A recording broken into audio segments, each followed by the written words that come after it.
Hello mga kaminang! Yung gagawin natin ngayon ay isang side dish at ito yung kimchi. Pero yung gagawin natin version ngayon ay gagamit tayo dito ng green papaya. At yan yung gusto kong i-share at ituro sa inyo ngayon. So, umpisahan na natin. Welcome to Minang's Kitchen! Small batch of kimchi lang yung gagawin natin ngayon. So, kakailanganin lang natin ng medium size na green papaya. Babalatan lang natin yan, pagkatapos ay i-grate natin ng medyo matataba. Ayan, tulad nga ng nakikita nyo dyan sa video, ganyan dapat yung magiging kalabasan ng ating grated green papaya. Then, ililipat natin yan sa isang lalagyanan at bubudburan natin yan ng asin. Pagkatapos ay lamas-lamasin nyo lang yan, pero wag naman masyadong madiin. So after nyan, nahayaan muna natin yan na nakababad for 1 to 2 hours.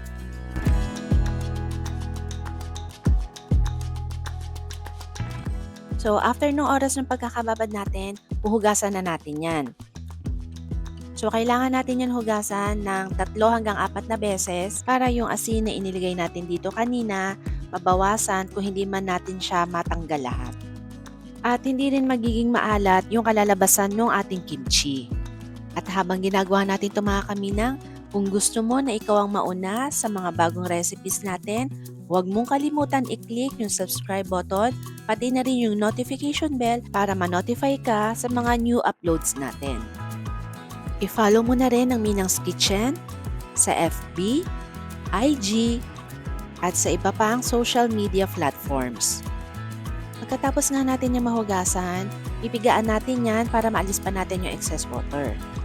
Tapos, hayaan lang muna natin yan dyan sa strainer para tumulo pa yung excess water for 30 minutes to 1 hour. So, habang nag-aantay tayo mga kaminang, hiwain na natin yung leeks natin. Mga 1 inch lang yung haba. Tapos, gawa na rin tayo ng ating kimchi paste.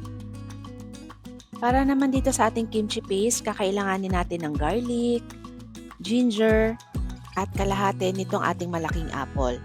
Lalagay na rin natin itong patis para mas madaling ma-blend yung mga inilagay natin. So, kailangan lang natin yan na mapino yung mga inilagay natin katulad ng nakikita nyo dyan sa video. Ayan, okay na. So, ang gagawin natin, pagsasama-samahin na natin yung iba pa nating ingredients para sa ating kimchi paste. Lalagyan natin ng kaunting asukal at na Korean chili flakes o gochugaru. Hahaluin lang natin yan hanggang sa ma-blend na natin yan na maigi. After nyan, pwede natin yan tikman para ma-adjust natin yung alat. So dito maglalagay lang ako ng kaunting patis para mabalanse lang yung lasa. Pero hindi na ako maglalagay ng asin kasi may alat na yung papaya natin. So nai-ready na natin kaya pagsasama-samahin na natin silang lahat. So sa isang container, ilagay nyo yung ating papaya, then yung leeks, at yung ating kimchi paste. So ayan na mga kaminang, hahaluin lang natin yan lahat hanggang sa makot natin yung ating green papaya. Huwag nyo nga palang kalimutan gumamit ng gloves kasi maanghang yung ating mixture. So ito na mga kaminang, ready na to for storage. Ipapakita ko sa inyo yung pagsasalansan nitong ating papaya kimchi. Pagkatapos nyo mailagay yung papaya, ipipress nyo o sisiksikin nyo para yung air na nandito sa bote mabawasan o ma-release habang naglalagay tayo nitong ating papaya kimchi. So katulad nyan, nandito na tayo sa bandang taas, ipipress down ko pa yan para mas mawala pa yung air na nandun sa loob. So ayan na mga kaminang, ganyan yung magiging itsura niyan.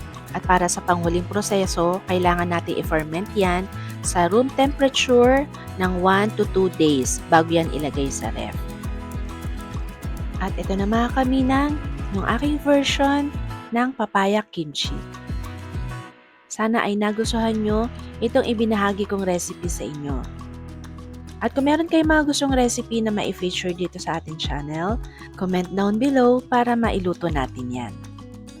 Kaya don't forget to subscribe, like, comment, and share the video. Okay, kain na!